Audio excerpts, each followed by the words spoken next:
Chère Ghislaine, reprenez du cake. Cher ami, vous n'y pensez pas. Maligne.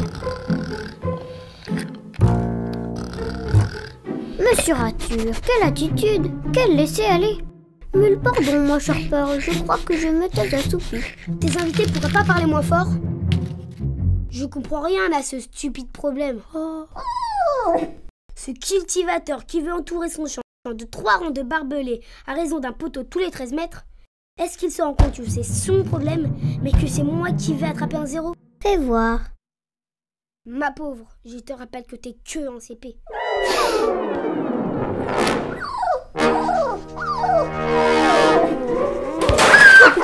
Maman! Aïe, t'es folle! Tu m'as cassé la tête! Attendez, ça va aller bien mieux son problème. Mais que se passe-t-il encore? C'est elle! Elle m'a assommé avec mon livre! Mais enfin, ma chérie! Bah oui, c'était pour qu'il aille la bosse des maths. Perle. On ne dit pas pour qu'il l'aille, mais pour qu'il l'ait. Et on ne frappe pas son frère. Surtout par derrière. Gali a raison.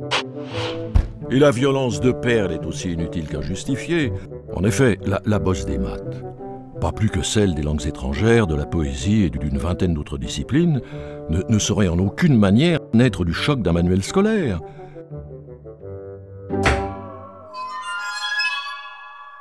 Elle est tout ce qui subsiste dans le langage populaire de la phrénologie. Oui, pseudo-science imaginée par un certain Gall au début du XIXe siècle, qui associait les bosses et les creux de la boîte crânienne à toutes sortes de qualités, de défauts, d'aptitudes et de talents.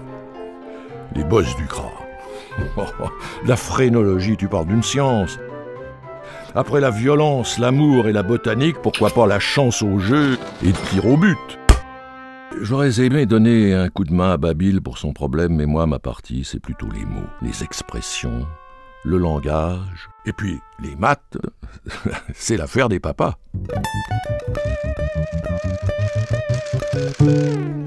Papa, Père m'a tapé avec mon livre et je comprends rien à mon problème. Et elle m'a fait une bosse énorme. Et je sais toujours pas comment on calcule ce truc des intervalles, des poteaux et des rouleaux de barbelés. Alors il faut que tu m'aides, mais d'abord que tu la grondes. Oui, ben on verra ça tout à l'heure. J'ai promis à ta grand-mère de réparer son fer à repasser avant le dîner.